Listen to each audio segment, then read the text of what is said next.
Estado de Derecho. Esto no es compatible con un Estado de Derecho. Entonces, ¿qué sucede? Es necesario, como dice la jurisprudencia y la doctrina internacional, que ese proceso reúna un conjunto de... Un proceso conforme a un Estado de Derecho, tenemos que incorporarnos a esa doctrina internacional. La Corte Suprema yo creo que ha hecho un meritorio avance en esta materia. Y así nuestra Corte fue avanzando en un conjunto de pasos. Por ejemplo, se ha discutido el tema del objeto procesal, que yo creo que, por ejemplo, es otro tema aparentemente muy académico. Nosotros teníamos la idea antigua de que el objeto procesal solamente era la conducta y que la calificación jurídica no forma parte del objeto procesal. Y ahí viene el axioma iura nobis curia, etcétera, que el juez puede dar la calificación.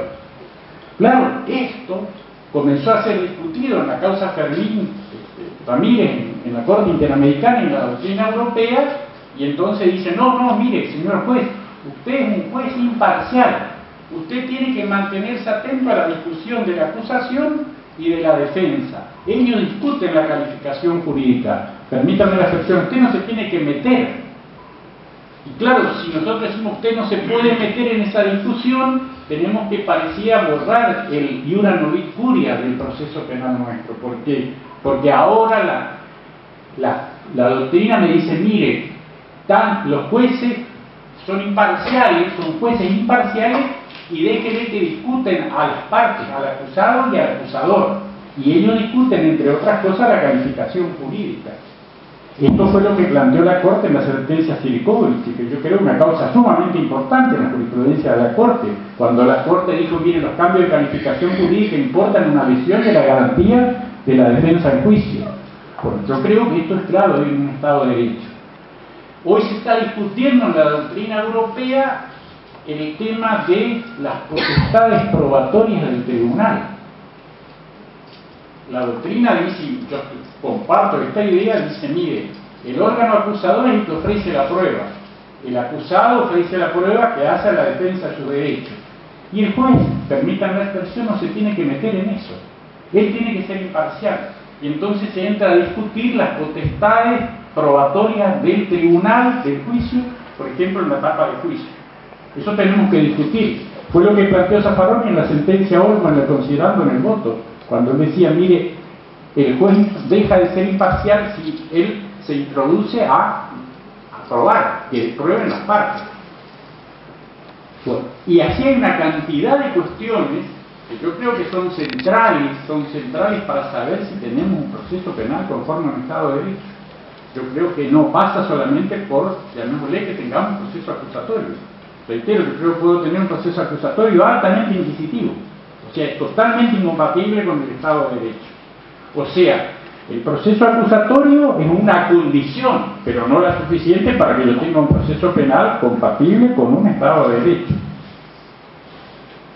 Y en función de esto, justamente de estos axiomas, digamos así, y uno podría analizar un conjunto de cuestiones, porque cuando uno mira la jurisprudencia de la Corte Interamericana, mira la jurisprudencia del Tribunal Europeo y la doctrina internacional, uno ve prácticamente como todas las garantías han sido trabajadas y tienen hoy una amplitud que nosotros era inimaginable, hace unos años era inimaginable, digamos, y hoy forma parte de nuestra, digamos así, de nuestra cultura jurídica. En función de esto, tomé precisamente la idea de analizar el tema del recurso, de cómo está legislado en el proyecto el tema de los recursos. Y bueno, otra vez, lo primero que yo hago es analizar la jurisprudencia internacional, los patrones de la Corte Interamericana, del Tribunal Europeo, de la doctrina, ¿qué se está diciendo en este momento? ¿Cuál es nuestra cultura jurídica internacional?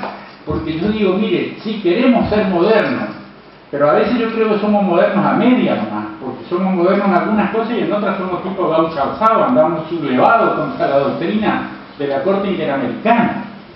Bueno, hay un momento en que la Corte Interamericana, a partir de su famosa sentencia al Monacita Arellana y después en el caso de los obreros de Perú, en esas dos sentencias, la Corte Interamericana fue muy clara. ¿Qué dijo la Corte Interamericana?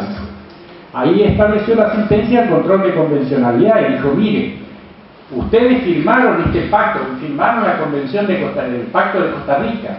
Bueno, ustedes tienen que cumplir, pero además dice el criterio que tiene la Corte Interamericana.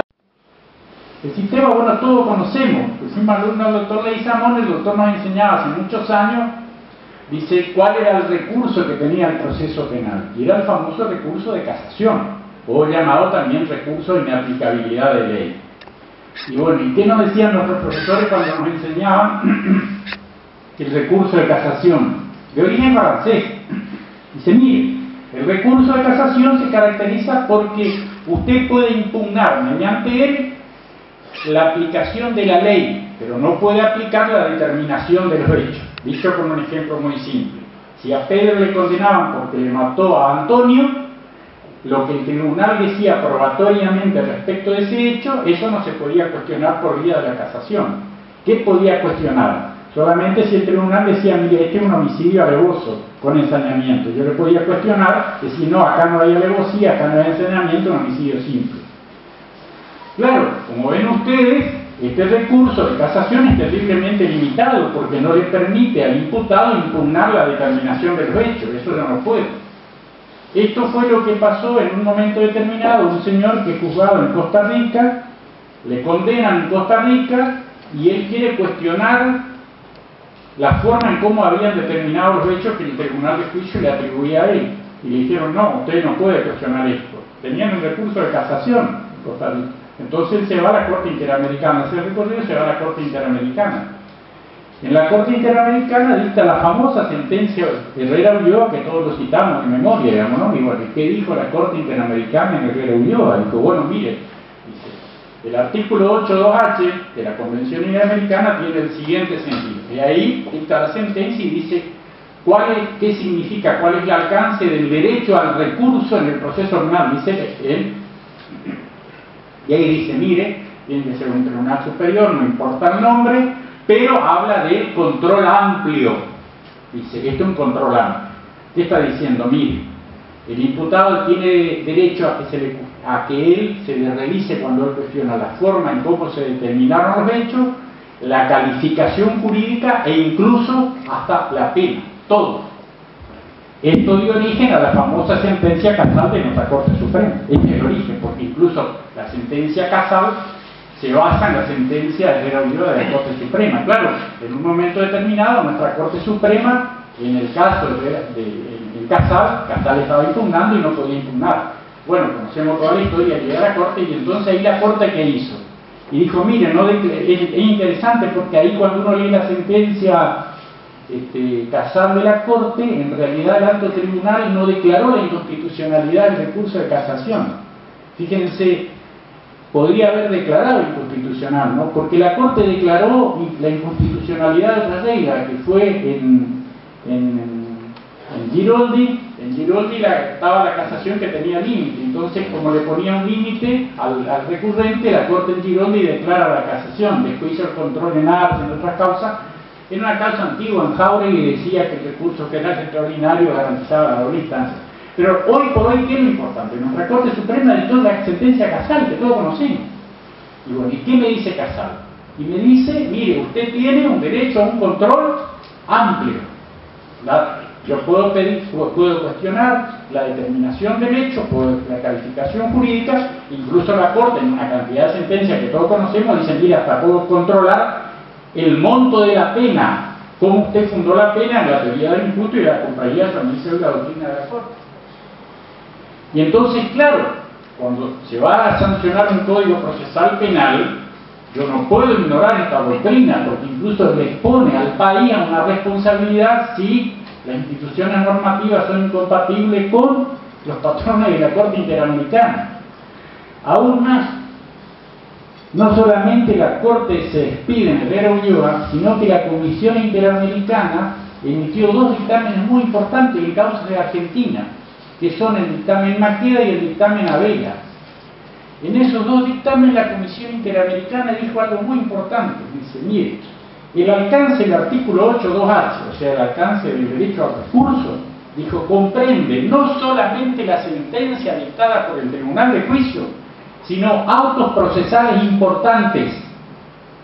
y en otra dijo resoluciones que causen agravios irreparables. Esta es la doctrina hoy de la Corte Interamericana y de la Comisión Interamericana. Esta es la doctrina vigente. Bueno, entonces yo me pongo a mirar el proyecto acá y creo que hay, llamémosle, hay una primera desobediencia a la doctrina de la Corte Interamericana y en última instancia yo creo a Casado, a la doctrina de la Corte Interamericana.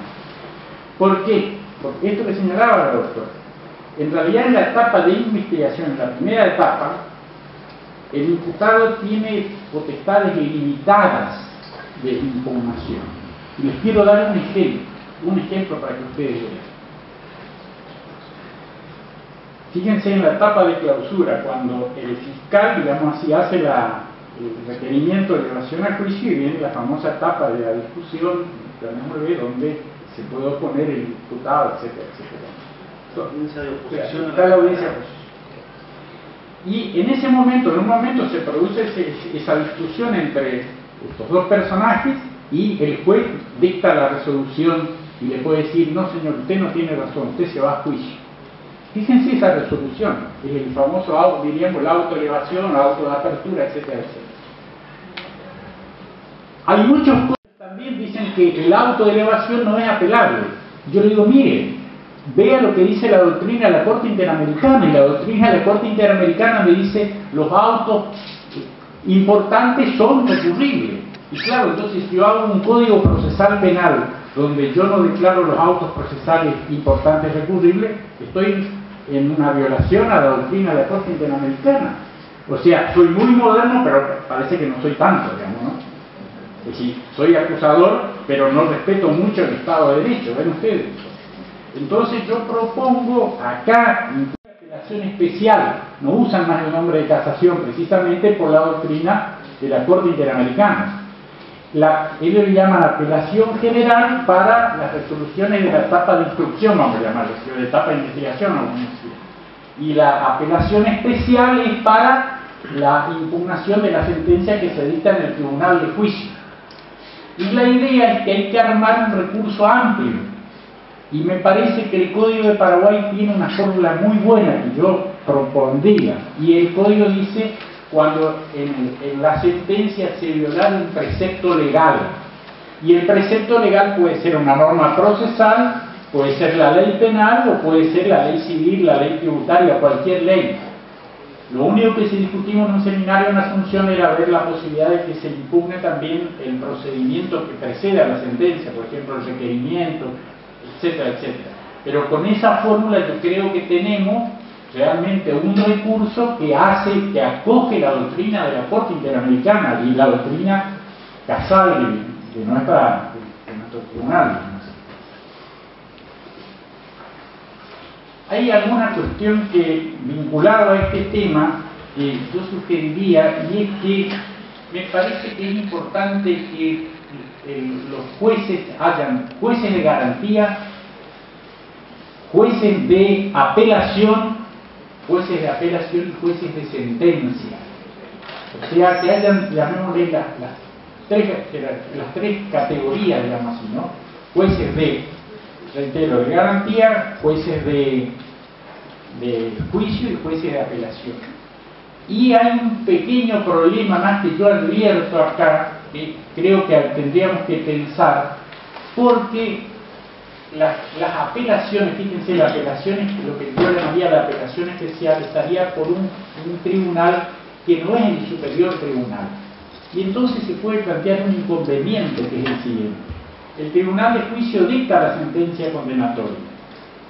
Esa sentencia se impugna por vía de una casación, por vía de una apelación especial, y habría un cuerpo de jueces que revisaría la sentencia esa. Imaginemos que dicta la sentencia esa, ¿no?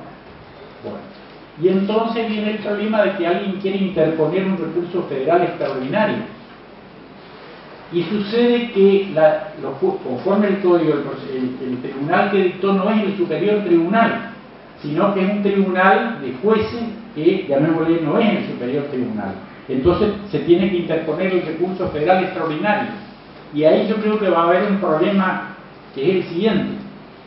¿Qué pasa? La doctrina Estrada de Di Maggio de la Corte, que todos conocemos, dice que para que proceda el recurso federal, además de que esté correctamente planteada la cuestión federal, tiene que ser, llamémosle, la sentencia dictada por el superior tribunal de la provincia. Y nosotros tendríamos acá que la sentencia no está siendo dictada por el superior tribunal de la provincia. Y entonces yo no sé cómo se habilitaría la vía para el recurso federal extraordinario. Ese me parece un problema.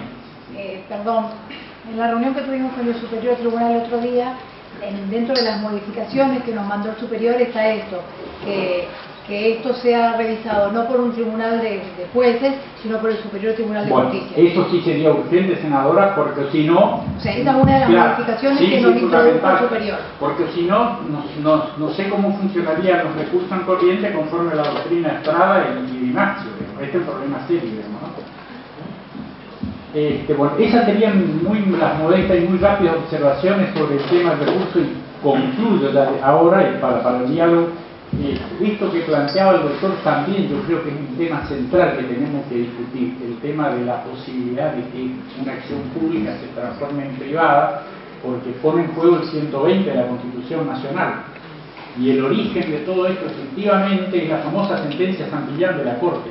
La sentencia Santillán de la Corte fue en un caso, les recuerdo brevemente, donde el alto tribunal, frente a un juicio en el plenario, el tribunal, el fiscal no condena, no acusa, y acusa solamente el particular, y la Corte dice que con esa acusación era suficiente para dictar.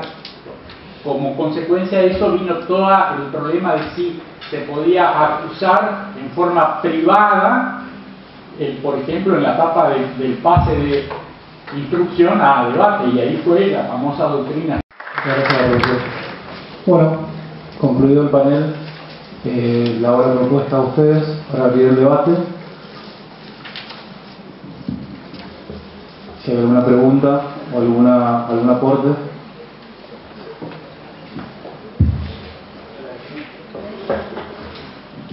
No, recién llegamos porque estuvimos en clase justamente ¿qué tal?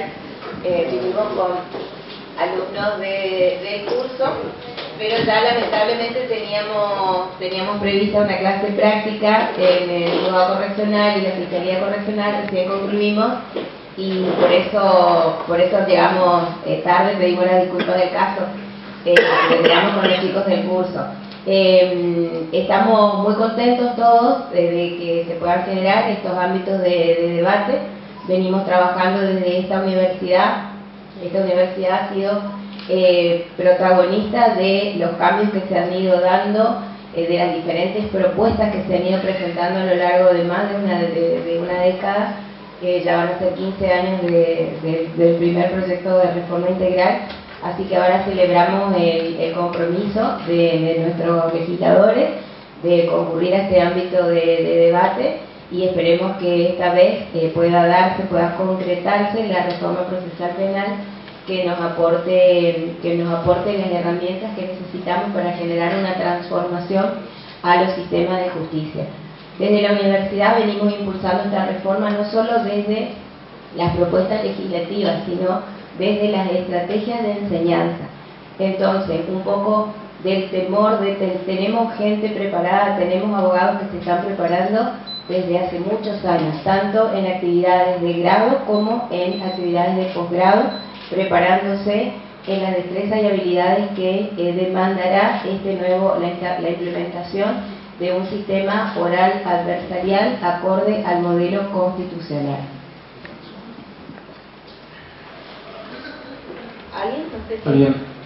El profesor Isidoro Sazón, ¿me podría alcanzar por favor el micrófono?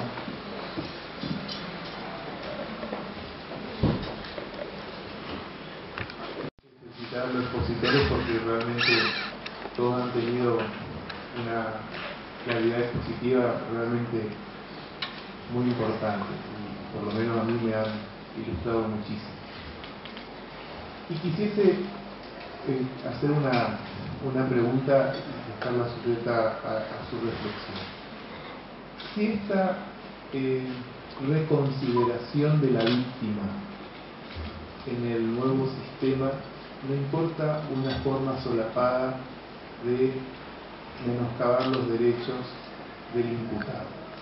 Y si eso no es una cuestión también sujeta a reconsideración, esta idea de que el proceso penal deje el paradigma de la tensión entre un acusador público y el imputado y la víctima, ya sea a través de la figura del querellante, que hasta lo que sé fue una figura incluso muy cuestionada en su introducción en el viejo código Vélez-Mariconde,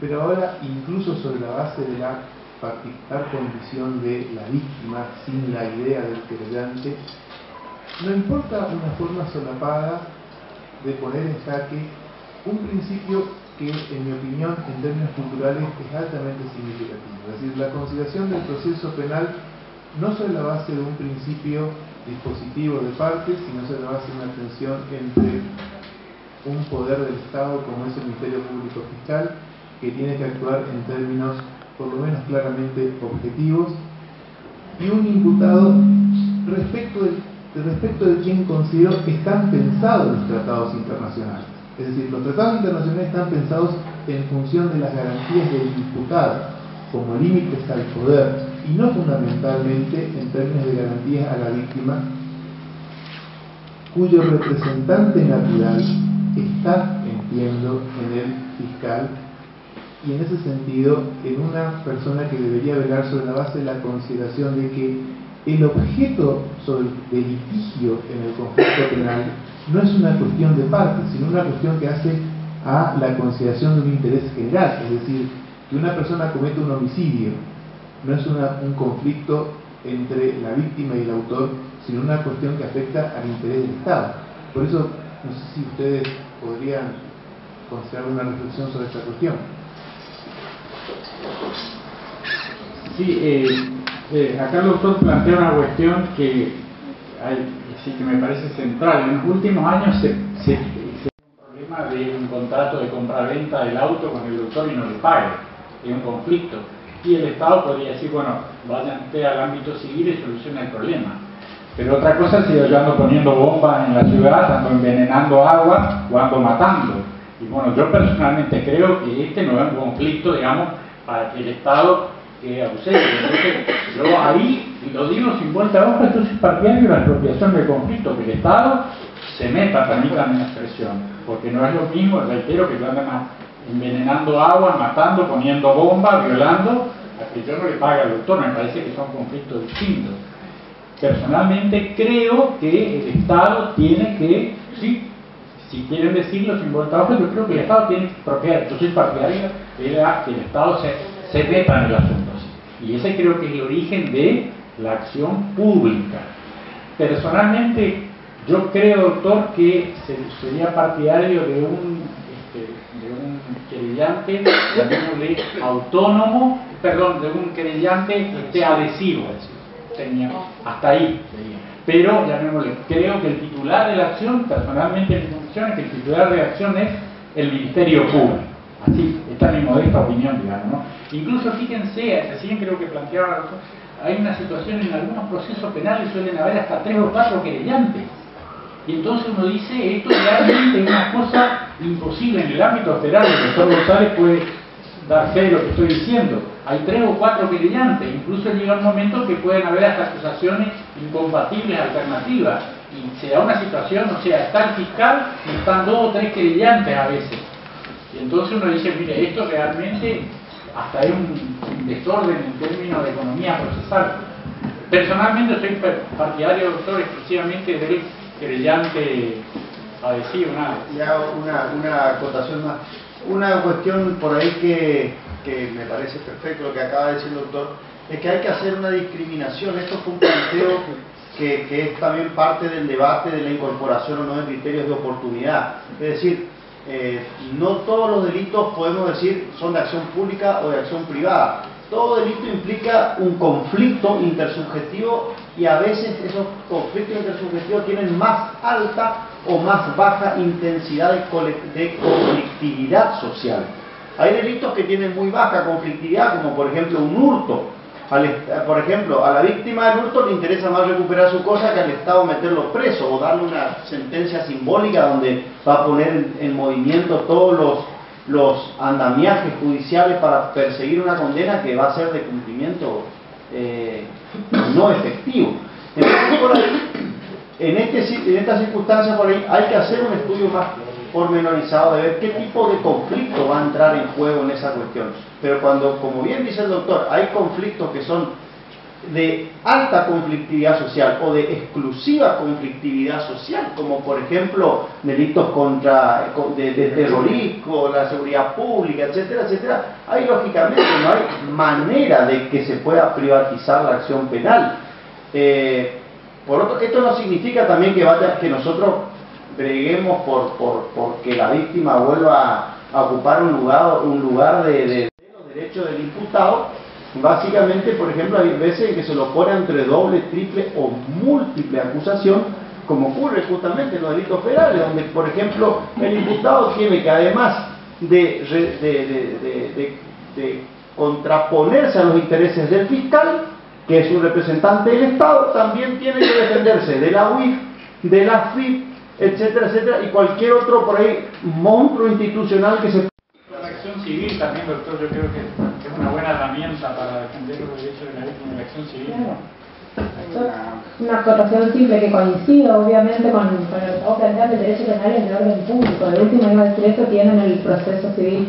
Por eso lo de la posibilidad de la autonomía del querellante en soledad, pese a, por ejemplo, que dos fiscales digan que procede el sobreseimiento del imputado y continúe en solitario la querella, me parece que se corre el riesgo de lo que pasó en yo creo que eso se va por arregló ahí. y era un homicidio este caso. O sea que en este caso se puso en marcha todo el sistema. Como el fiscal fue durante muchísimos años, decía Belén Mariconde, fue la quinta rueda del carro. Era una persona que en el proceso adquisitivo no termina de encajar, digamos, porque si el juez de instrucción le hace el trabajo al fiscal, ¿dónde está el rol del fiscal? Entonces, ahora que tenemos un fiscal con un cambio de paradigma y el fiscal va a estar robustecido, ahora resulta que no le creemos que el fiscal va a hacer bien su trabajo y que el único que puede poner punto final al proceso es el juez. Digamos que el fiscal no tiene autoridad para decir, no, yo no voy a perseguir la acción y ahí terminó la historia. Es decir, que parece que siempre la última palabra le queremos dejar en manos del juez, a quien, digamos, durante 12 siglos fue el amo y señor del proceso. Sí. Doctor. El Instituto de la Policía Judicial. Aparentemente en esta nueva normativa no desaparece la policía, que en realidad nunca existió, pero no sé si eso realmente cubriría todas las garantías de una policía que esté realmente preparada para la investigación. Ese es un aspecto. Después, el tema de la figura esta tan comentada, de la figura del arrepentido, tal como se lo incluye solapadamente y de manera imprecisa e incompleta, si no va a terminar por ahí siendo peor el remedio que la enfermedad. Y el tercer aspecto es algo de técnica legislativa. Vino al Senado una media sanción de la Cámara de Diputados y se suponía que el Senado debía avanzar en considerar esa media sanción con artículos, la modificación de algunos artículos, la eliminación de otros o el agregado de otros. Yo lo que veo que se está trabajando muy contra el reloj, con fecha de sanción el 25 de octubre, con muy poca participación, porque yo lo que he escuchado, a pesar de que no soy especialista en derecho penal ni mucho menos, pero he prestado atención, y son cuestiones centrales para un nuevo código que debe ser superador, y que el cambio de paradigma, si no se da en el marco de la conceptualización de lo que implica un Estado de Derecho, realmente puede ser una regresión. A mí me parece que desde ese punto de vista,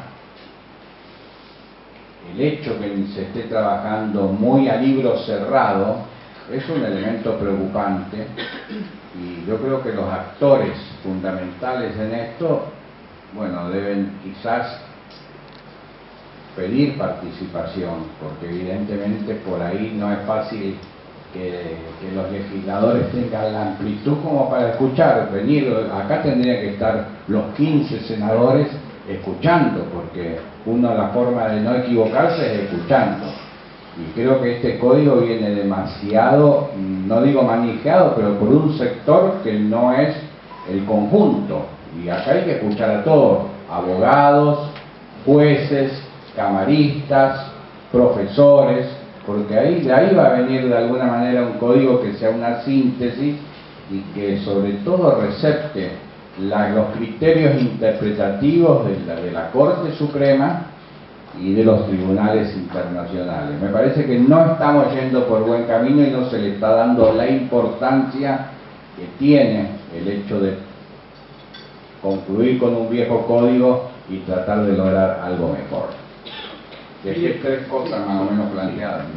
Le planteo a usted, senadora, un problema ya no técnico jurídico, pero sí un problema dicho con toda crudeza, de dinero. Una vez Zaffaroni me decía, estos códigos cuestan plata, y es cierto. Mire, para que usted tenga una idea aproximada, Resistencia, una población más o menos similar a la nuestra, tiene 15 fiscalías. ¿Nosotros cuánto tenemos en instrucción? 6. Necesitamos, después, bueno, obviamente se necesita toda una estructura material, digamos así, incremento de la audiencia, etcétera, etcétera. Y hay un tema que, esto lo hemos hablado con el doctor González, y es el tema que es clave, me parece, el tema de la llamada policía judicial, o pongámosle perito. Mire, dicho en forma breve, este grupo de peritos es clave para la investigación porque dependen del Ministerio Público. En consecuencia, usted tiene que tener, digamos así, perito en todas las áreas: ADN, balística, caligrafía, mecánica, accidente, toda la gama usted tiene que tener. Alguna vez me decía el profesor Caferata Nori que cuando ellos comenzaron a trabajar en Córdoba, me dijo, mira, profesor, hicimos lo siguiente: nosotros no sabemos lo que cuesta, entonces hay que traerle a los expertos, por ejemplo a los médicos, cuánto cuesta tener un equipo de ADN, llamarle a los expertos de policía cuánto cuesta un equipo de balística, a la gente de accidentología, gente de... No pueden determinar la longitud de las huellas de frenada, no pueden detectar si la persona está alcoholizada o no, y obviamente sin esta estructura fracasa la investigación. O sea, un tema central es la parte económica. Bueno, justamente esa aclaración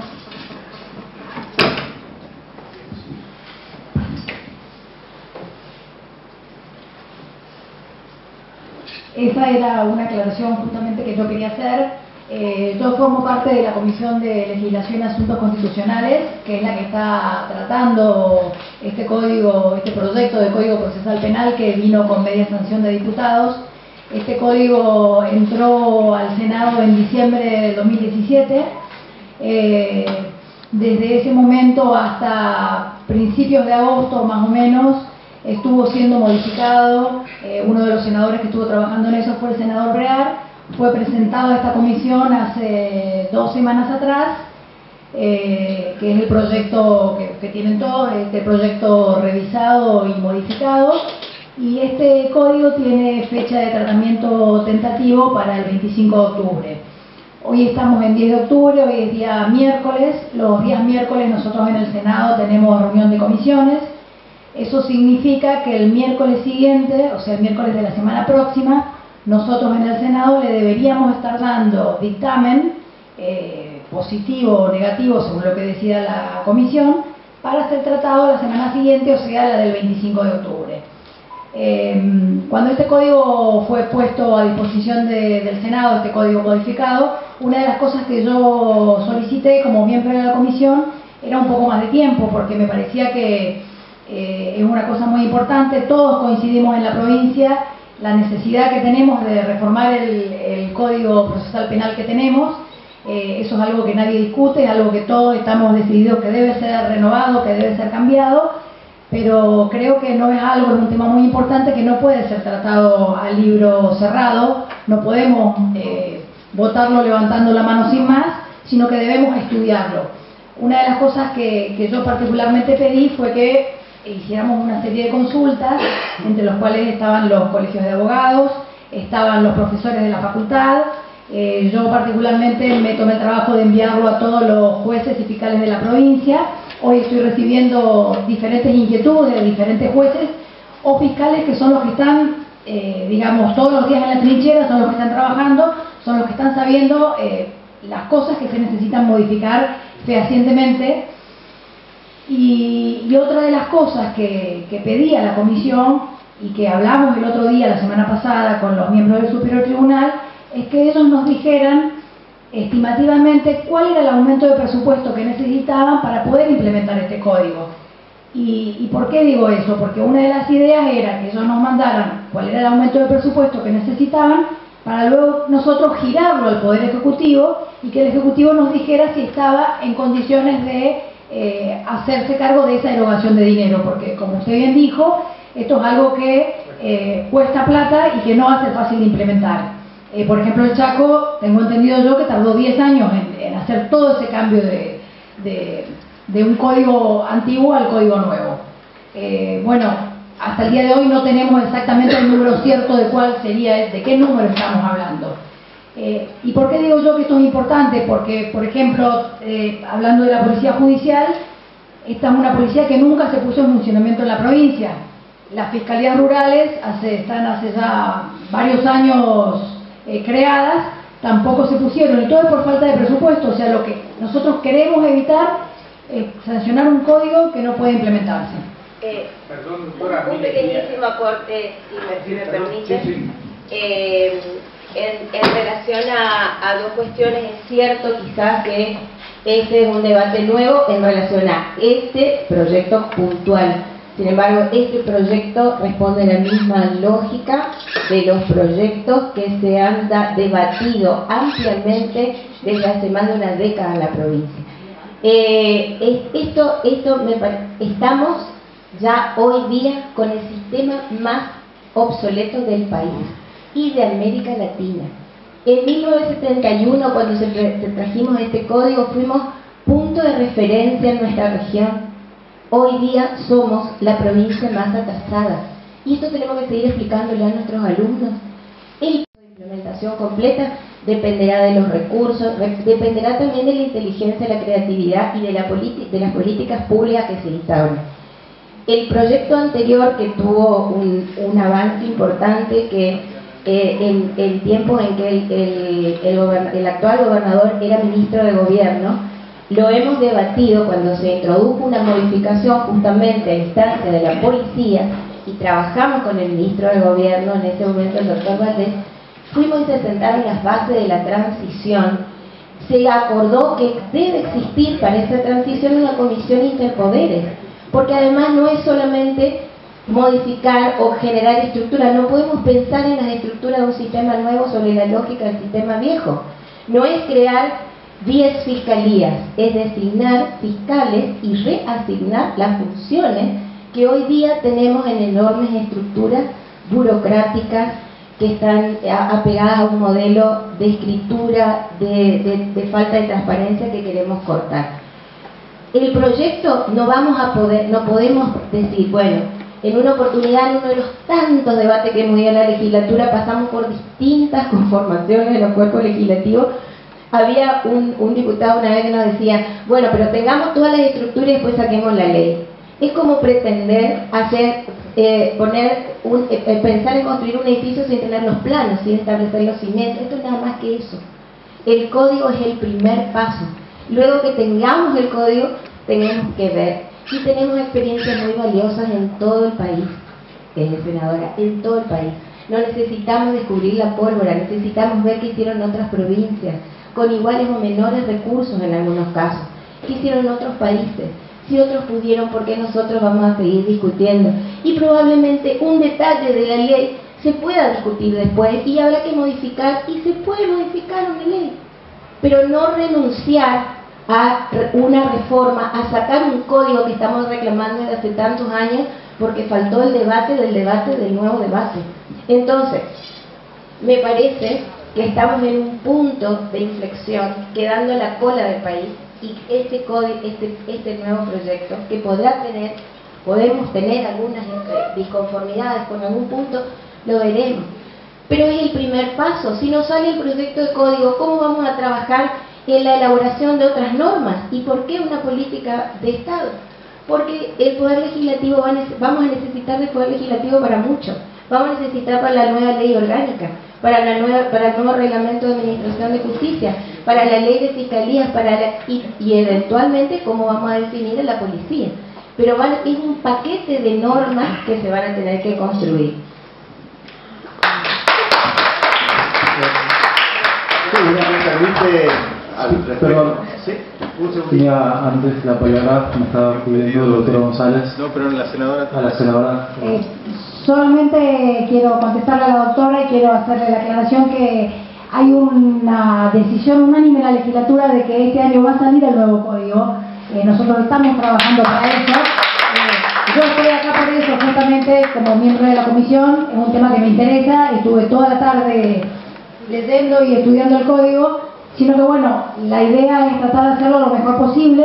Creo yo que hay que escuchar a los que saben, por eso es que estamos hoy acá presentes, pero bueno, quiero dejarle la tranquilidad de que está la decisión de poder sancionar el mejor código posible y de que esto salga este año. Yo entiendo, me parece particularmente con respecto a eso, o sea, hay muchas cosas mejorables del código. Es cierto, se discutieron proyectos similares, pero no son el mismo código que se discutieron. Los otros códigos no tenían, por ejemplo, una de las críticas que le estábamos haciendo recién, esas críticas no estaban en los otros códigos. Entonces, imaginémonos que mañana sacamos un código y lo ponemos en vigencia y resulta que no cumplimos con los mandatos de la Corte.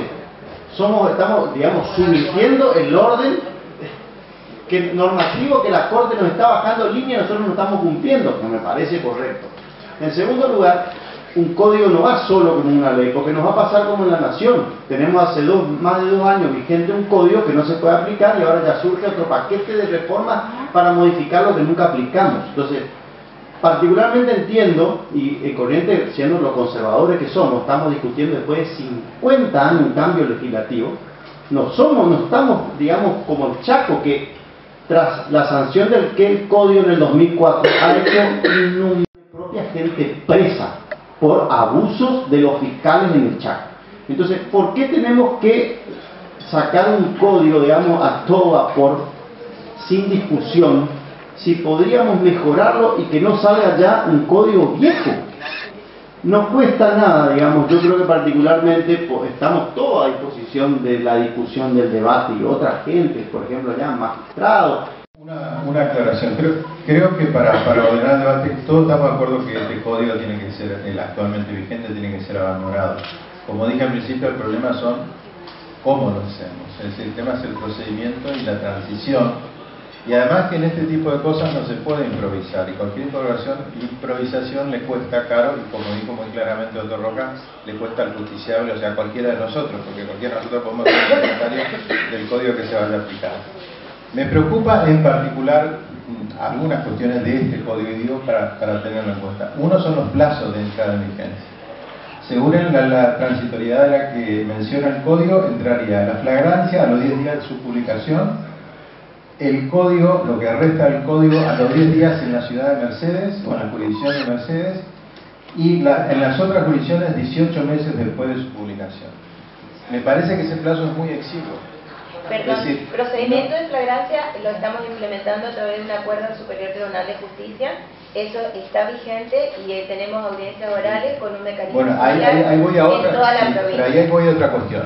Me parece muy claro que la competencia debe ser fijada por ley. Eso lo dijo la Corte Interamericana de Derechos Humanos, es una garantía constitucional, y me parece que hay unas prácticas que, por más que sean de buena gestión, nadie duda de las buenas intenciones, Tenemos que discutirlo legalmente porque el código es de toda la población, no de un grupo de iluminados. No, pero ¿qué Entonces, haces yo cuando creo- tenés que administrar justicia? ¿Cómo? ¿Qué haces cuando tenés que administrar justicia? Y lo que no hacemos tenés nosotros, hacemos lo que recursos? podemos con lo que tenemos. Y no tenés Pero recursos. Gaby, como dijo muy claramente el doctor Pessoa, que vos cambies el modelo no te garantiza que vos tengas un código acusatorio. Y me remito al tema del Chaco. ¿Por qué? Porque vos solamente tenés un código garantista si tenés jueces que te garanticen. Ese es el tema.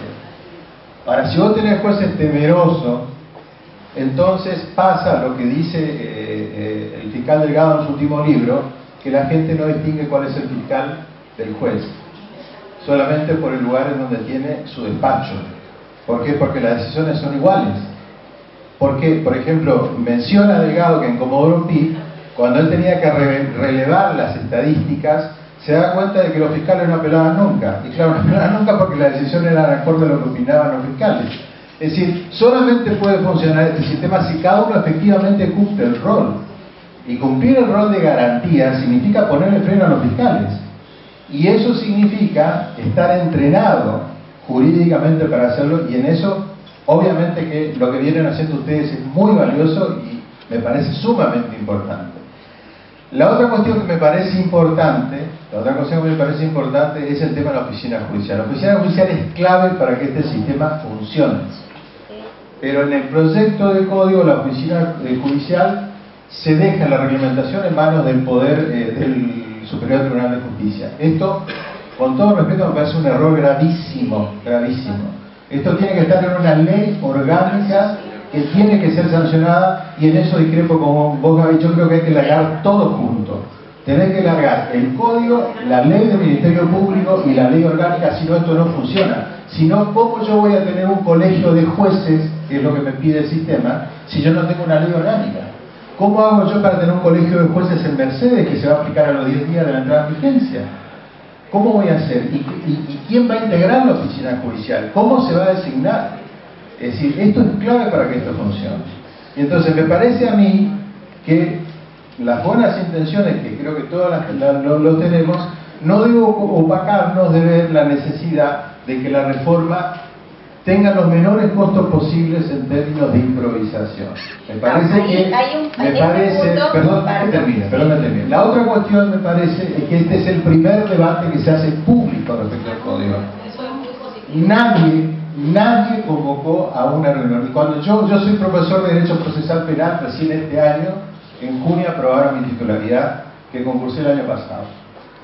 Porque de lo contrario, esto termina siendo una ley aprobada a oscuras, sin ninguna discusión, cuando precisamente es totalmente contrario al sentido que tienen los nuevos códigos. Los nuevos códigos que existen son los procesos de audiencia y público. ¿Por qué? Porque la justicia se debe administrar públicamente. Y si vamos a administrar públicamente la justicia, tenemos que discutir públicamente qué justicia queremos. Me parece que ese...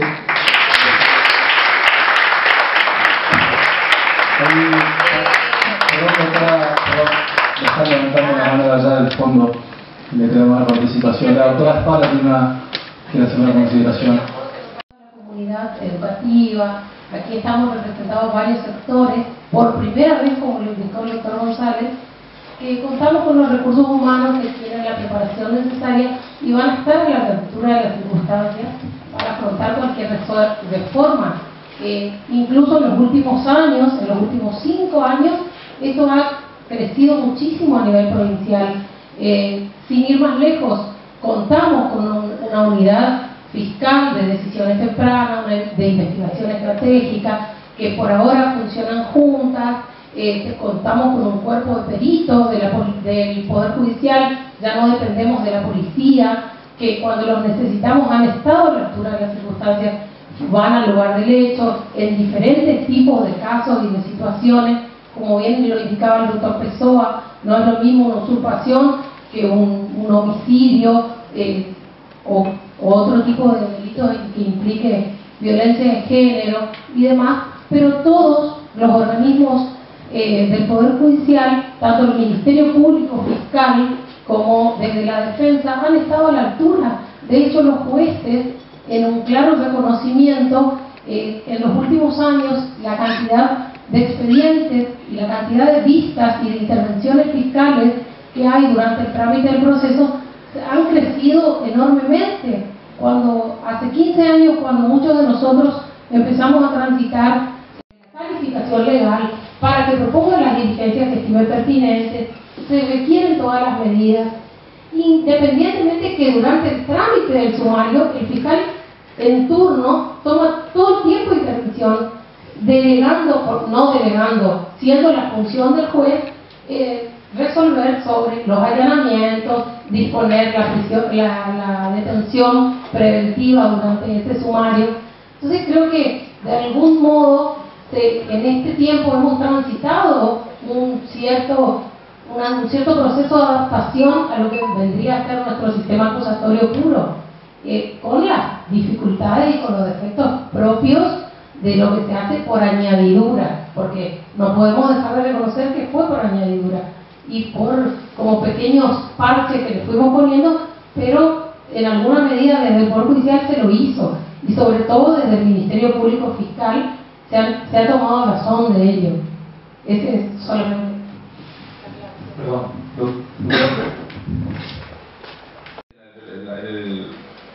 el debate inclusive en el Senado, en el proyecto anterior.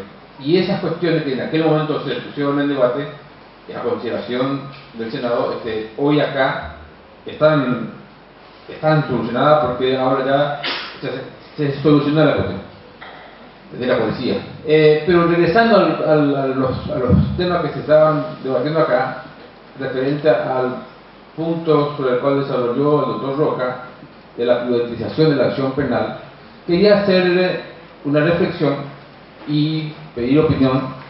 Analizamos esa norma con el 120 del Ministerio Público establecido en la Constitución Nacional, siendo la acción penal una potestad exclusiva del Estado, es pública, como bien decía la doctora Leguizamón, es de orden público, no es delegable, prohíbe incluso en los nuevos derechos y garantías del año 94 que se incorporan en la Constitución, saca ese aspecto, las cuestiones penales, de la iniciativa popular inclusive, entre otros aspectos constitucionales.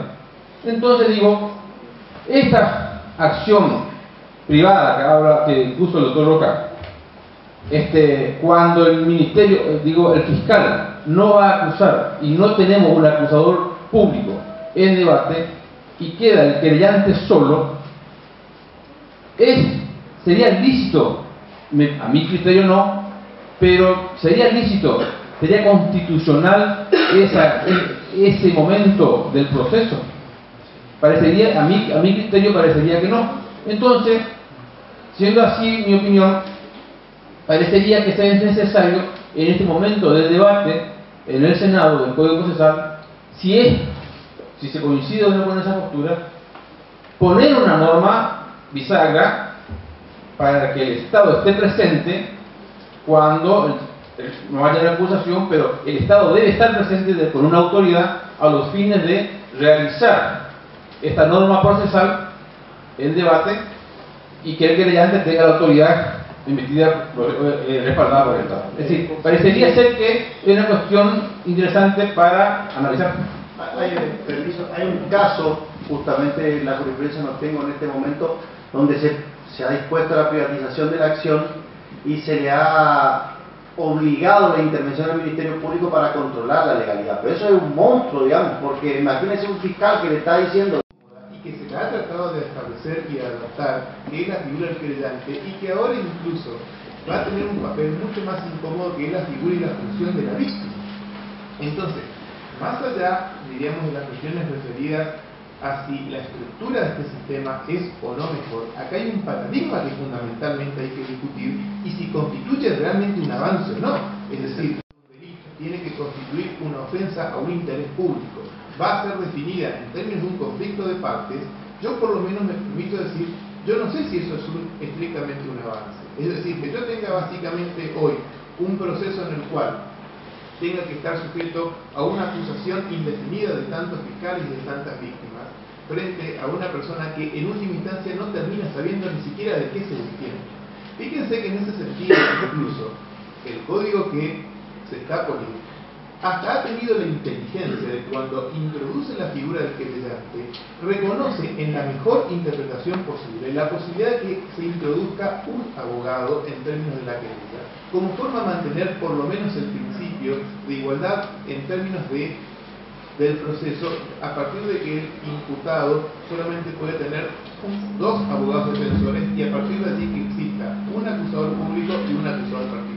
Le agrego una cosa en el medio, además la posibilidad que tiene la víctima de que el Estado le va a tener que pagar de su bolsillo, que tiene que ser una persona distinta del defensor oficial del imputado, para que pueda ejercer la querella. Termina esta idea. Ya en la justicia federal ya hay esta reconsideración de este paradigma es lo que habría que establecer.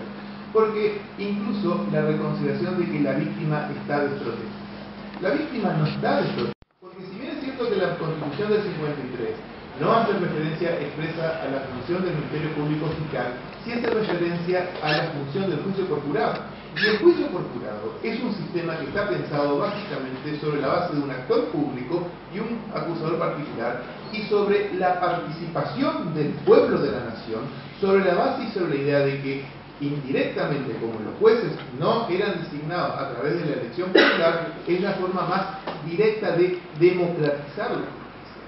Por eso es que me parece que acá lo que está en juego, más allá de algunas cuestiones estructurales, y que no está en juego tampoco en la cuestión de los recursos humanos, porque a mí también me parece que ese es un problema que tenemos en esta sociedad. En esta sociedad tenemos que pensar que vivimos en una república y que en términos republicanos lo que importa son las instituciones. Cuando nosotros tengamos realmente fe en el derecho institucional, no va a importar si el fiscal es Juan, Pedro o Martín, porque básicamente mi garantía está en el funcionamiento institucional. Y en ese sentido, mientras yo tenga un adecuado funcionamiento institucional, no importa si el fiscal es Juan, Pedro o Martín. Lo que pasa es que como tenemos muchas veces tergiversado lo que importa en términos institucionales, estamos más preocupados por quién ejerce la función, que más por la función misma. Por eso es que a mí me parece que ámbitos legislativos y todos democráticos y algún día la instauración del jurado. Hay temas puntuales que sí se pueden trabajar. Este tema ya se analizó y se debatió en el proyecto anterior. Por eso, si revisan el proyecto anterior, no tenía, sí tiene el reconocimiento de los derechos de las víctimas, sí reconoce la figura del querellante, las víctimas tienen facultades de acción y de composición en relación a las categorías de conflicto, como decía el doctor Pessoa, pero no se llegó a la conversión de la acción pública en privada, justamente por este tema. Hay códigos procesales del país que tienen la posibilidad de la conversión de la acción pública en privada y otros que no. Podría ser una decisión, bueno, por el momento, ante estas cuestiones, dejemos y simplemente esa norma o se revisa o se reprograma para evitar cuestiones. Pero no podemos, por una norma o por un punto de desacuerdo, frenar nuevamente la reforma. También estoy de acuerdo con el tema de los tiempos, eventualmente se podrán revisar los tiempos. Por eso, en aquel momento cuando discutimos, la última que estuvimos en el Senado fue 2013, fines de 2012, iba a entrar en vigencia ese código, muy parecido a este, en el año 2014 en la tercera circunscripción. Con esa finalidad habíamos hecho desde el Poder Judicial un estudio de diagnóstico, senadora. ¿Por qué la tercera circunscripción tomamos en cuenta el flujo de casos, los recursos humanos, el perfil de los jueces, de los fiscales? Como señalaba Milagro, nosotros tenemos un decreto ley de época de intervención federal que le dio facultades al fiscal, y entonces esto generó una dinámica distinta. Nosotros hoy, con un procedimiento viejo, tenemos algunas herramientas de un modelo nuevo. Aplicamos sin ninguna regulación legal hasta criterios de oportunidad, porque están ahora sí mencionados, que era parte de nuestro debate anterior, ¿se acuerdan, doctor Pessoa, hace algunos años, en el Código Penal? Entonces, como el Código Penal menciona la conciliación, y nosotros aplicamos sin reglas, porque si nuestra provincia no tiene reglado, no le podemos dejar al justiciable sin esa herramienta que tiene un ciudadano en otra provincia que sí tiene el criterio de oportunidad. Entonces, nos estamos preparando. La tercera circunscripción está esperando la reforma desde el 2014. Naturalmente, no es un detalle menor y tenemos que trabajar muy seriamente en el proceso de implementación. Y a mí no me preocupa que demore la implementación, porque la implementación está bien que demore para que sea seria, porque es ahí donde se juega la reforma. Y no pasa solo por el tema de los cambios organizacionales, también pasa por los nuevos modelos de capacitación. Ahora, jueves, viernes y sábado tenemos jueces, fiscales y defensores de la provincia, capacitación en audiencias. Estamos trabajando en capacitaciones, estamos tratando de generar este impulso que nos ayude al cambio. Lo que yo me resisto es a que para seguir discutiendo sigamos dilatando. Entonces el tiempo ya se acorta, el año que viene otra vez año electoral, creo, no sé qué, vamos a estar otra vez y nuestra provincia mientras tanto sigue esperando, y nosotros, y los justiciables esperan, y nosotros desde la justicia tenemos una enorme impotencia, porque la gente no ve el trabajo que hacemos, y esto creo que nos pasa a todos, nos pasa a cada uno desde el rol que tiene. Estamos en la idea esta de un querellante adoptivo, porque si no el 120, el 15, la igualdad de armas, sí, o sea, tenés 4 acusadores y el imputado puede tener solamente 2 abogados, por ejemplo. Una aclaración, y otra cuestión, disculpa, porque sí, viene en relación a lo que vos decís. ¿Qué pasa en la justicia federal, por ejemplo? 6 querellantes puede tener. Aparte de eso que rompe la igualdad de armas, hay otro problema. Sí, hay otro problema. Es imposible, un juicio oral. Yo estoy dispuesto a concederle físico. derecho a las víctimas porque el artículo 25 de la Convención Americana de Derechos Humanos le da derecho a la justicia. Estoy totalmente de acuerdo y no importa si la Constitución nuestra o una norma local diga algo, primero están los pactos y después. Ahora, el tema es que en la constitución de querellante se constituyen querellantes que no son víctimas.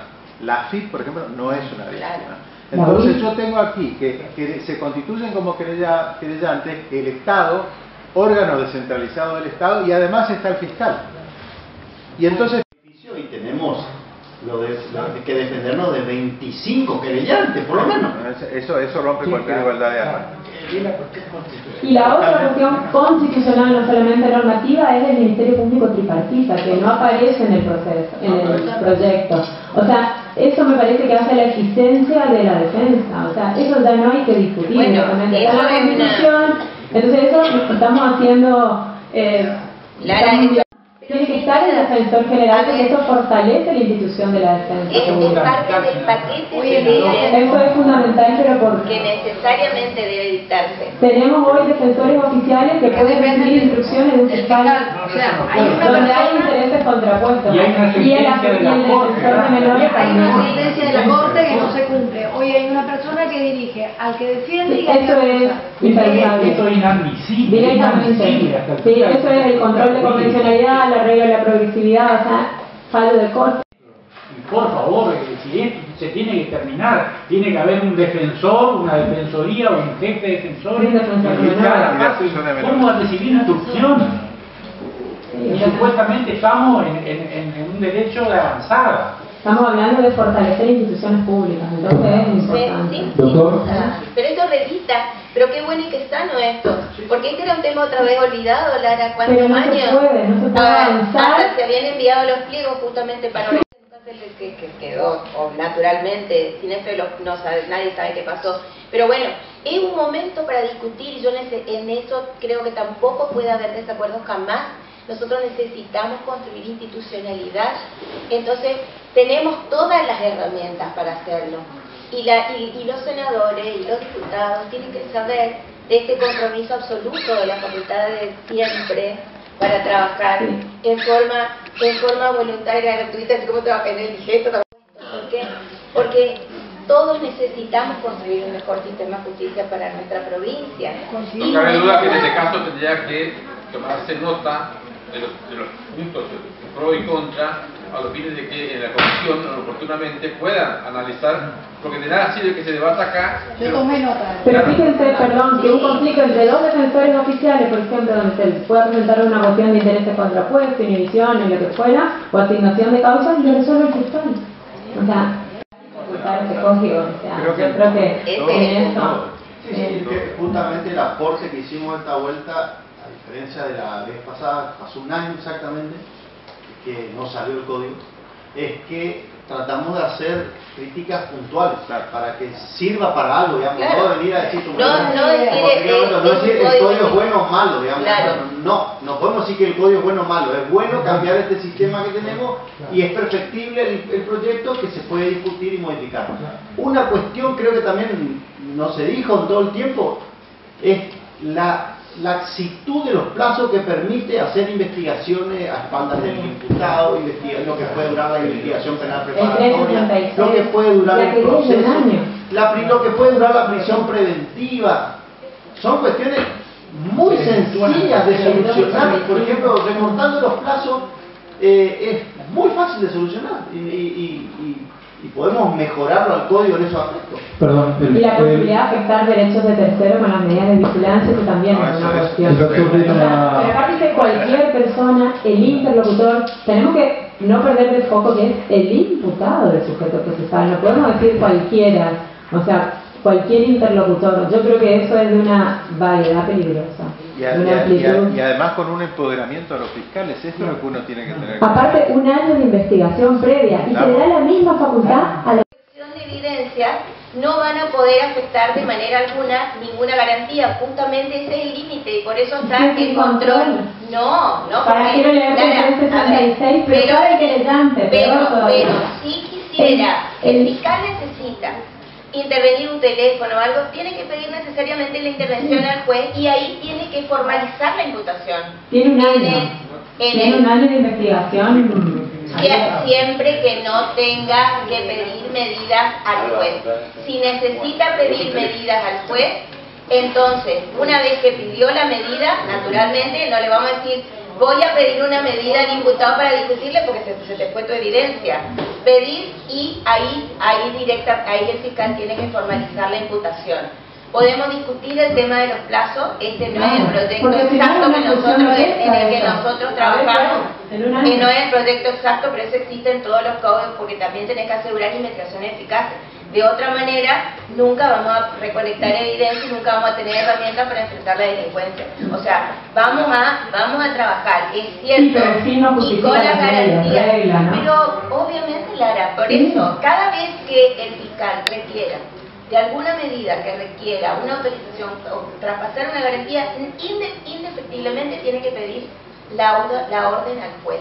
Hoy día, ¿quién hace la investigación? El juez. ¿Quién hace el juez? El juez. Y bueno, y naturalmente también en estos sistemas de fundada. Y además el juez hace un control, ¿por qué? Porque no es el que está haciendo la investigación, porque está en un rol de garantía. Acá tenemos que poder trabajar y aceitar estos mecanismos. No podemos entender la lógica de un modelo nuevo con las reglas del modelo viejo. David, si me permitís, fíjate el 366, pero para el querellante, respecto al plazo de la investigación previa, dice: si el caso requiriera una investigación previa, el juez, a pedido del querellante, podrá autorizar que el plazo para concluir la querella se extienda hasta un año. Pero esta parte, fíjate, siempre que el interesado hubiera demostrado empeño en el ejercicio de la acción. O sea, ni siquiera se valoran el resultado de las medidas investigativas previas. ¿Quién demuestra empeño? ¿Quién formalizada una imputación? No tenemos un imputado todavía. Evitemos el debate así. Por favor, doctor Fernández, tiene una consideración.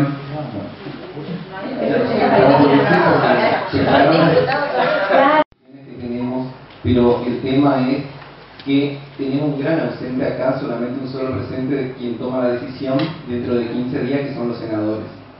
Los senadores son nuestros empleados y tendrían que haber estado acá. Nosotros podemos decir, podemos sacar conclusiones, podemos decir que es anticonstitucional, podemos querer.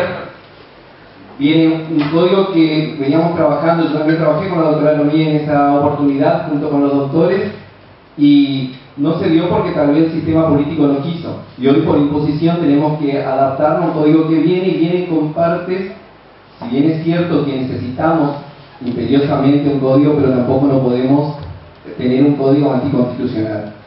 Así que se debe limar a ese código, se debe tratar, y nosotros tampoco no estamos adecuados para eso. Tampoco no estamos adecuados porque necesitamos formación, necesitamos capacitación y sobre todo desestructuración de las personas que están ejerciendo el poder. Hoy por hoy un juez tiene que desestructurarse, un fiscal debe desestructurarse. Nosotros, los que estamos trabajando día a día, yo siempre digo que el Código Procesal Penal para nosotros es como una tijera para la costurera, es nuestra herramienta de todos los días, es lo que sí o sí necesitamos. Y si no sabemos manejarlo, estamos por mal camino. Pero acá los grandes ausentes son los legisladores, quienes deberían escuchar a quienes hacemos uso de eso, a los profesores que son los que enseñan, a los futuros profesionales, a los profesionales que usamos día a día, a los magistrados que tienen que poner en práctica, y los fiscales también, a la defensa pública, y no nos escucharon. Nosotros, yo soy miembro del Colegio de Abogados, no fui convocado, tal vez no me merezca, los magistrados no fueron convocados, tal vez no se merezcan, pero ¿quién dice que los legisladores tengan que hacer oídos sordos a todos nosotros y decir que tienen la última palabra? Y en definitiva, no es decir, van a tener la última palabra dentro del 25 de octubre, si ya tiene esta fecha, y nosotros acá vamos a seguir discutiendo que tal artículo, que el 360, que el 260, vamos a hablar de la convención. ¿Y será que saben esos legisladores así? Hoy hablaban que los que tenemos, los medios alternativos que tenemos, ¿conocen eso nuestros legisladores? No quiero subestimar, pero se me hace que no, porque no se acercaron a nosotros. Están en medio del recinto, ustedes saben que tienen reunión de comisión los días miércoles, nosotros no. Alguna vez llamaron, fueron a hacer, como decía hoy el doctor Sazón, pedimos audiencia pública, pedimos un jurado por enjuiciamiento que se haga público, y acá públicamente, donde tendrían que estar todos los legisladores escuchándonos, no están. O invitarnos a sus sedes. Tenemos un palacio legislativo que no le invite para el 1 de marzo. Pero no le resta la única que viene. No, por eso dije, con excepción de la única legisladora que vino. Por eso cuando comencé, Guillermo había dicho con excepción de una sola persona. Tal vez sea nuestra interlocutora, o sea, ese puente entre nosotros, porque apreciamos mucho el que esté acá. Apreciamos mucho su posición. Así que ese es mi humilde aporte, y en realidad necesitamos de los legisladores, porque si no vamos a terminar nosotros conversando, debatiendo, y los legisladores el 25 van a terminar aprobando lo que quieren. Yo coincido con lo que dice el doctor, estoy plenamente de acuerdo. Yo particularmente, lo vuelvo a repetir, le mandé el código sancionado por diputados más el código revisado por el Senado a todos los jueces y magistrados de la provincia, a los colegios de abogados, se los mandé también a ustedes, y bueno, hoy estoy acá porque creo que son ustedes los que saben y son los que tienen que hacer los aportes. Coincido con la doctora que el código debe ser sancionado, que nosotros tenemos que sancionar el mejor código posible, pero también muchas de las cosas que ustedes hoy hablaron hoy eran dudas que yo tenía, que hoy yo me llevo, digamos, me llevo una visión un poco más clara, pero bueno, les vuelvo a repetir, el Senado es un cuerpo colegiado, esto tiene fecha de tratamiento, en principio que va a ser el 25 de octubre, mi idea sería que por lo menos ustedes pudieran reunirse con todo el cuerpo como para poder explicar todo esto que yo hoy escuché acá. Les agradecería si me pudieran dar por escrito alguna de las cosas que se dijeron como para que pueda hacer más. Yo hice un aporte por escrito específicamente de la cuestión. Quería dejarle a disposición de todos, pero de última, a su vez lo puedo mandar por vía de internet, o sea, me escriben y se lo reenviamos. Yo no quiero levantar la mano y votarlo a libros cerrados, porque me parece que es más peligroso que quedarnos con el código viejo. Yo eso no quiero hacer. Pero mi idea es que se le pueden hacer algún tipo de modificaciones como para poder sacar el mejor código posible. Y la opinión del colegio de magistrados, de los jueces penales, me parece sumamente importante también. Un dictamen de los jueces penales, de todo el cuerpo de jueces penales, me parece muy importante. Los jueces que hacen jueces penales, es fundamental la opinión de ellos. Bueno, una última intención del tiempo también. Yo quería realizar una consulta habiendo escuchado a los expositores, que advierto, en mi opinión, que en este código de procedimiento nuevo, moderno, se agiganta la figura de la parte acusadora, dándolo en mayores facultades, en desmedro de lo que es el imputado, que si se era reconocido como la parte débil en el proceso, aún más se vuelve aún más débil, o sea, privándolo de recursos, etc. ¿No será que queriendo dar una respuesta a la sociedad respecto a lo que es el criterio de justicia, del descreimiento que hay de la misma, se está generando casi como un camino sin escala para el imputado hacia una condena, queriendo generar como una eficiencia igual a condena? Mi opinión es que no se mejora la imagen de la justicia con más condenas ni con menos derecho para el imputado, porque imputado podemos ser todos. O sea, cualquiera puede ser imputado, quién sabe. O sea, no creo, pero es verdad que decir sí que se dota de más facultades al acusador que al imputado, por ejemplo. O sea, por eso le decía, bueno, que la parte débil del proceso, está claro, se lesiona a veces la igualdad de arma con esto que decíamos, con el derecho al recurso. Entonces, bueno, en algunos aspectos parece que se lo desnuda el imputado. En realidad, digamos, con un purismo del sistema, teóricamente se equiparan las figuras, si vamos a hablar del punto de vista purista del sistema, de lo que debería ser la intención del legislador, es justamente equipararlos. Estaba citado en una audiencia de debate, era fundamental la declaración de él y con un imputado preso que quería salir, digamos. Y entonces él propongo el testigo en virtud de, bueno, 417, digo, el testigo está afuera, casi me meten preso por decir que yo estaba manipulando las pruebas. Es un cambio de paradigma, hay que cambiar totalmente la situación. O sea, usted se va a acercar a una persona, así como hacen en las películas, y dice, mire que yo quiero que usted sea mi testigo, me puede dar, le voy a hacer un cuestionario para que usted se...